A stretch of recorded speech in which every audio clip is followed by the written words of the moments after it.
Hola, vamos a ver el siguiente ejercicio. Nos piden que calculemos la moda de la tabla que ahí veis. Pero observar un detalle. En este caso, los intervalos no tienen la misma amplitud.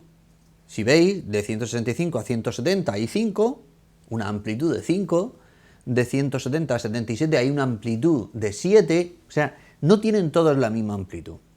Cuando tenemos que calcular la moda de intervalos que no tienen la misma amplitud, entonces necesitamos aplicar la fórmula que ahí veis.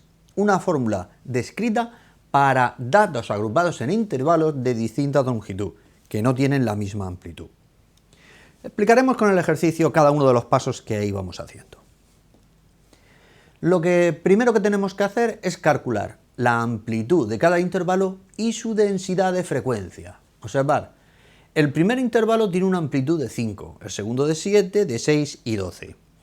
La densidad de frecuencia es la frecuencia dividido por la amplitud. Por eso ponemos la densidad de frecuencia ahí, 6 partido por 5. El primer intervalo tiene una densidad de frecuencia de 6 partido por 5. El segundo intervalo tiene una densidad de frecuencia de 18 partido por 7, 16 partido por 6 y 14 partido por 2. La densidad de frecuencia será la que nos dé el intervalo modal que vamos buscando, la clase modal. ¿Cuál es? El intervalo modal será el que tenga mayor densidad de frecuencia. Entonces, si observamos, vemos que el 177-183 tiene mayor densidad de frecuencia. Ese va a ser nuestro intervalo modal. Y eso es lo que vamos a utilizar nosotros para calcular la moda, considerando la fórmula que vimos anteriormente. Recordad, ahí os pongo la fórmula.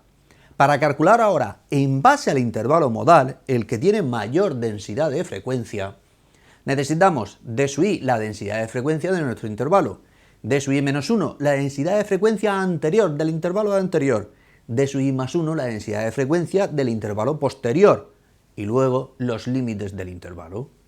Si vamos sustituyendo, tendremos los límites, como hemos visto, 177, 183 y 177. Y ahora la densidad de frecuencia.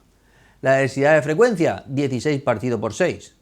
¿Y ahora qué necesitamos? La densidad de frecuencia anterior. La densidad de frecuencia anterior era 18 partido por 7, es decir, 2,57. Y la densidad de frecuencia posterior, 14 partido por 12, 1,6. Si hacemos la operación, nos resultará 177,34. La moda que nosotros vamos buscando tiene 177,34. Y ya está. Gracias.